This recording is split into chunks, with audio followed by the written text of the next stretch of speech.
നമസ്കാരം. എല്ലാ U K മലയാളികൾക്കും ഗുഡ് മോർണിംഗ് യു കെയുടെ മോർണിംഗ് ന്യൂസിലേക്ക് സ്വാഗതം.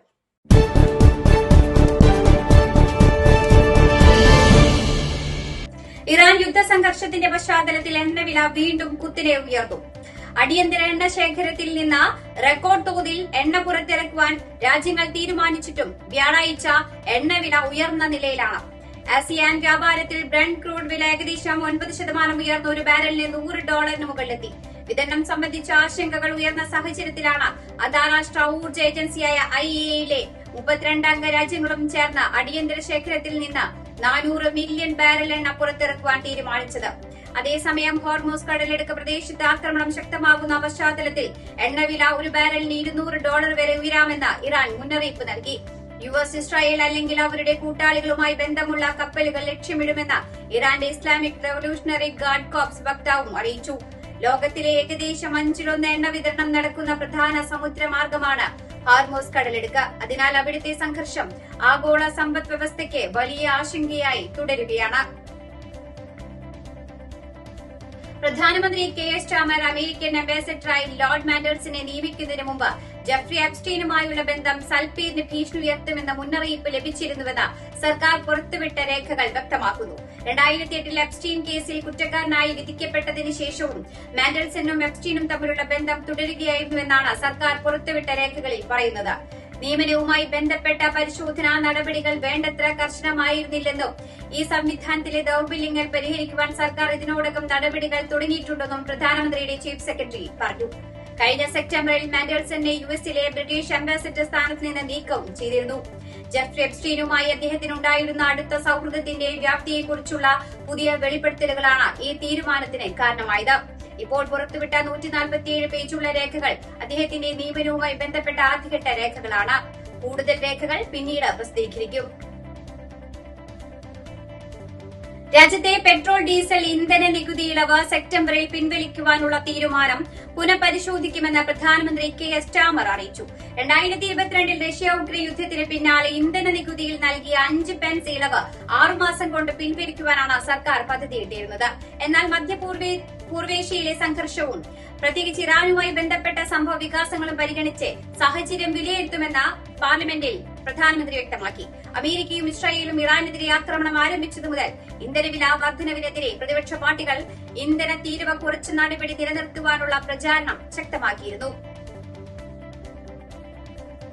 യുകെയിലെ യുവജനങ്ങൾ ഗുരുതരമായ സാമ്പത്തിക സമ്മർദ്ദങ്ങൾ നേരിടുന്നുവെന്ന മുന്നറിയിപ്പുമായി പാർലമെന്റിലെ UK ട്രഷറി സെലക്ട് കമ്മിറ്റി അധ്യക്ഷ മാക് ഹെല്ലർ. വിദ്യാർത്ഥി വായ്പാ സംവിധാനത്തെക്കുറിച്ച് സമിതി അന്വേഷണം ആരംഭിക്കുന്നതിനോടനുബന്ധിച്ചാണ് ഈ മുന്നറിയിപ്പ്. വിദ്യാർത്ഥി വായ്പകളിലെ ഉയർന്ന പലിശയും വലിയ തിരിച്ചടവുകളും കാരണം ബിരുദധാരികൾക്കുണ്ടാകുന്ന ബുദ്ധിമുട്ടുകൾ കുറയ്ക്കുവാൻ സർക്കാർ മാർഗങ്ങൾ പരിശോധിക്കുന്ന സാഹചര്യത്തിലാണ് ഈ അന്വേഷണം. ഇതിനെതിരെ ഭരണകക്ഷിയായ ലേബർ പാർട്ടിക്കുള്ളിലും വിമർശനങ്ങൾ ഉയരുന്നുണ്ട്. യുവജനങ്ങളുടെ അനുഭവങ്ങൾ ശേഖരിക്കുവാൻ ഓൺലൈൻ പോർട്ടൽ വഴിയും സമിതി അഭിപ്രായങ്ങൾ ക്ഷണിച്ചിട്ടുണ്ട്. വിദ്യാർത്ഥി വായ്പാ ബാധ്യത യുവതലമുറ നേരിടുന്ന വലിയ സാമ്പത്തിക സമ്മർദ്ദങ്ങളുടെ ഭാഗമാണെന്നാണ് മേഖല വ്യക്തമാക്കിയത്. കഴിഞ്ഞ നവംബറിൽ ചാൻസലർ റേച്ചൽ റീവ്സ് അവതരിപ്പിച്ച ബജറ്റിൽ 2027 മുതൽ 3 വർഷത്തേക്ക് വിദ്യാർത്ഥി വായ്പാ തിരിച്ചടവ് ആരംഭിക്കുന്ന വരുമാന പരിധി ഫ്രീസ് ചെയ്യുവാനുള്ള തീരുമാനം വലിയ പ്രതിഷേധങ്ങൾക്ക് കാരണമായിരുന്നു. ടോപ്പ് സെന്റ് ആൻഡ്രൂസ് സ്കൂളിൽ കുത്തേറ്റ് വിദ്യാർത്ഥിനിക്ക് പരിക്ക്. സംഭവത്തിൽ 15 വയസ്സുകാരനെ പോലീസ് അറസ്റ്റ് ചെയ്തു. ബുധനാഴ്ച രാവിലെയാണ് സംഭവമുണ്ടായത്. പരിക്കേറ്റ പെൺകുട്ടിയെ ഇപ്പോൾ ആശുപത്രിയിൽ പ്രവേശിപ്പിച്ചിരിക്കുകയാണ്.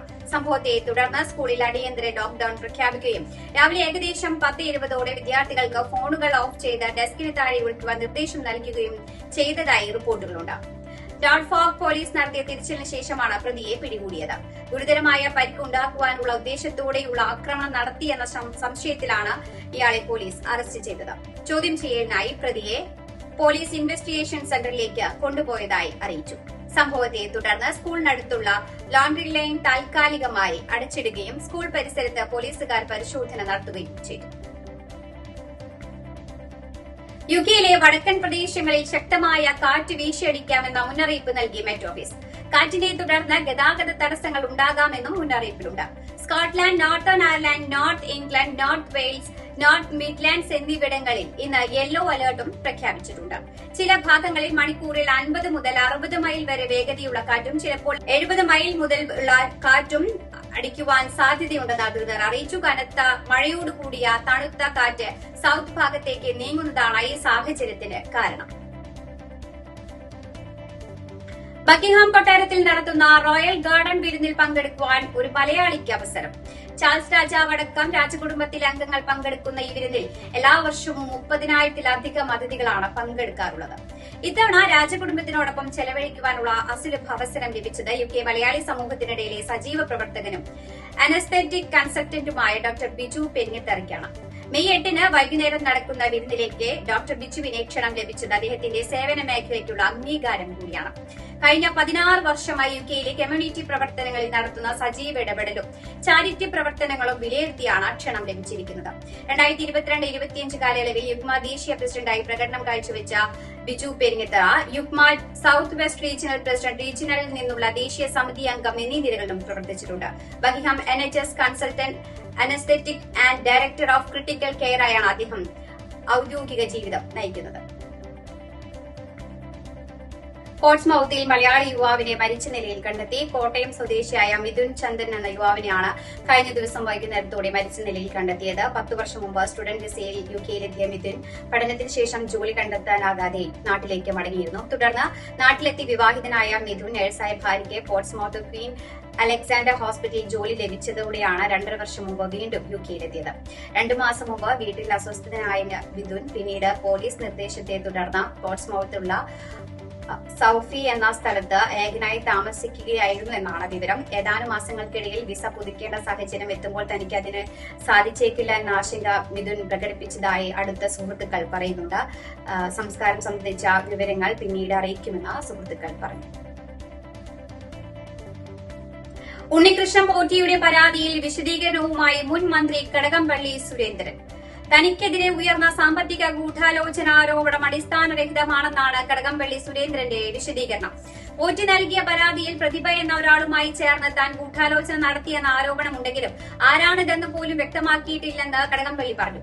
പ്രതിഭ തന്റെ നിയോജക മണ്ഡലത്തിലുള്ള വ്യക്തിയാണ്, എന്നാൽ ആരുടെയും സാമ്പത്തിക വിഷയത്തിൽ ഇടപെട്ടിട്ടില്ലെന്ന് കടകംപള്ളി വ്യക്തമാക്കി. വെള്ളാപ്പള്ളി നടേശന് ഹൈക്കോടതിയിൽ തിരിച്ചടി. SNDP ജനറൽ സെക്രട്ടറി സ്ഥാനത്ത് നിന്ന് വെള്ളാപ്പള്ളി നടേശനെ നീക്കി. വെള്ളാപ്പള്ളി എല്ലാ ബോർഡ് മെമ്പർമാരെയും അടക്കം SNDP യോഗത്തിൽ നിന്നും ഹൈക്കോടതി അയോഗ്യരാക്കി.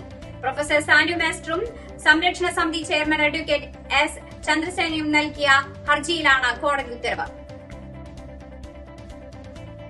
ഇതോടുകൂടി വാർത്താ ബുള്ളറ്റിൻ ഇവിടെ അവസാനിക്കുകയാണ്. എല്ലാ പ്രേക്ഷകർക്കും നല്ലൊരു ദിനം ആശംസിക്കുന്നു. കൂടുതൽ വാർത്തകളുമായി നാളെ കണ്ടുമുട്ടാം. എല്ലാവർക്കും നന്ദി, നമസ്കാരം.